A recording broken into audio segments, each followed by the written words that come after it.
जय श्री कृष्णा। आज हम सुनेंगे शुक्रवार के व्रत की कथा। सुख जी महाराज की पूजा करने व माला फेरने से कार्य में सिद्धि प्राप्त होती है, तो सभी लोगों को ये व्रत करना चाहिए। तो चलिए जल्दी से हम सुख जी महाराज की कथा सुन लेते हैं। एक ब्राह्मण था, वो बहुत गरीब था। 7 गांव घूमता तो भी उसको उतना सा ही अनाज मिलता, और 7 एक गांव घूमता तो भी उतना ही मिलता। चाहे कितने ही घरों में जाए तो भी उसको अनाज बहुत कम मिलता था। उसकी औरत जो थी, उसकी पत्नी ब्राह्मणी, वो हमेशा उसको कहती थी कि कहीं बाहर कमाने के लिए जाओ, कुछ अच्छा कमाओ तो घर अच्छी तरह से चल पाएँ। ब्राह्मण कहता है क्या करूं, मुझे तो कमाने ही नहीं आता है, कहाँ जाऊं कमाने के लिए। एक दिन वह अपनी औरत से तंग आकर बोला उससे कि चल आज 5 पूड़ियाँ बना ही दे, मैं लेके निकलता हूँ बाहर कमाने के लिए। ब्राह्मण पूड़ियाँ लेके घर से निकला और गाँव के बाहर एक तालाब था, वहाँ चला गया। उस दिन शुक्रवार ही था। ब्राह्मण ने स्नान किया तालाब में, माला फेर कर 4 घंटे वहीं बैठा रहा। सुख जी महाराज के नाम से खूब माला फेरी उसने।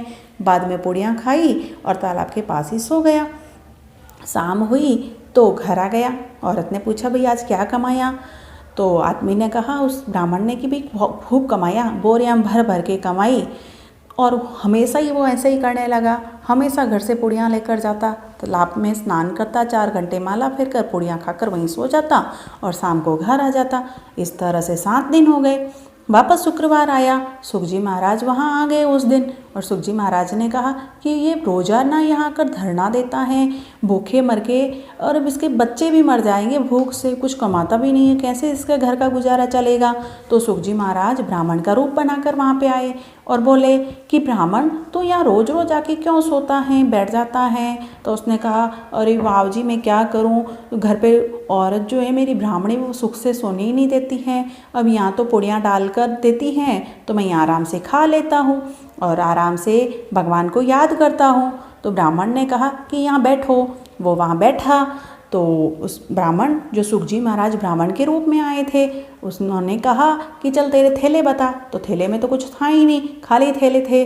तो उसके अंदर ब्राह्मण जो सुख जी महाराज बन के आए थे, उन्होंने उस ब्राह्मण भोले ब्राह्मण के थैले के अंदर 2 रेत, मुट्ठी रेत डाल दी। रेत लेके ब्राह्मण तो घर गया। घर के आगे जाकर वो खड़ा ही था, अंदर जाने की सोच ही रहा था। तब तक तो उसने देखा कि दोनों थैले अनाज से भर गए थे और उसे उठा ही नहीं जा रहे थे। औरत दौड़ती हुई ब्राह्मणी उनकी सामने आई और कहने लगी, देखो मैंने कहा था ना, बाहर जाओगे काम करोगे तो अनाज मिलेगा ही मिलेगा, लोगों के घर जाओगे मांगने के लिए भिक्षा, तो भिक्षा प्राप्त होगी होगी। आज देखो कितना सारा लेके आए हो। उसकी जो औरत थी वो बहुत खुश हुई। तो उसने अपनी सारी सच्ची बात थी वो अपनी पत्नी से बताई कि अरे भाई मैं तो कहीं नहीं गया, मैं तो हमेशा तालाब पे जाता हूँ, वहाँ पूड़ियाँ खा के सो जाता हूँ और शाम को घर आता हूँ। लेकिन आज तो एक चमत्कार ही हुआ है, कोई ब्राह्मण आया था, उसने इस तरह से रेत डाली और मैं घर आया तब तक तो वो तो थैले भर गए, फुल हो गए। ऐसे कह के उसने अपनी सारी बात जो थी वो अपनी ब्राह्मणी को बताई। तो औरत ने कहा कि अरे भाई इसका मतलब तो यही लगता है वो कोई ब्राह्मण नहीं थे, वो तो कोई भगवान थे, उनको घर लेकर आना। दूसरे दिन वो वापस गया और वापस माला फेरने लगा, प्रार्थना करने लगा। शुक्र जी महाराज प्रकट हुए, बोले क्या चाहिए भाई ब्राह्मण बता। तो ब्राह्मण ने कहा कि भाई हे भगवान अब आप मेरे घर पे चलो। मेरी पत्नी ने कहा है आप मेरे घर पे चलो। तो शुक्र जी महाराज ने कहा कि भाई मैं तो किसी के घर तो जाता ही नहीं हूँ, जो याद करता है मुझे मैं उसका काम पूरा कर लेता हूँ। तो जो शुक्रवार के दिन शुक्र जी महाराज की कहानी सुनेगा तो उसकी मनोकामना पूरी होगी। शुक्र जी महाराज ने कहा कि भाई ब्राह्मण बता तुझे क्या चाहिए, वो मैं तुझे दे देता हूँ, मैं तेरे घर नहीं चल सकता। तो उस ब्राह्मण ने कहा कि हे शुक्र जी महाराज, मुझे ऐसा कोई उपाय बताओ जिससे मुझे कमाने की ज़रूरत ही नहीं हो, क्योंकि मुझे कमाना नहीं आता इसलिए मैं कमा नहीं सकता। आप मुझे इतना दे दो कि मुझे कभी कमाने की ज़रूरत ही नहीं पड़े। तो शुक्र जी महाराज उसके ऊपर प्रसन्न हो गए। उसने कहा तुम घर जाओ, गांव के बाहर एक धन का रथ आएगा और उसको खाली करके वापस गांव के बाहर छोड़ देना। ब्राह्मण घर गया तो उसने देखा कि घर के आगे तो एक धन का भरा हुआ रथ खड़ा था और ब्राह्मण ने उसको अपने घर में खाली कर दिया और रथ को वापस छोड़ दिया।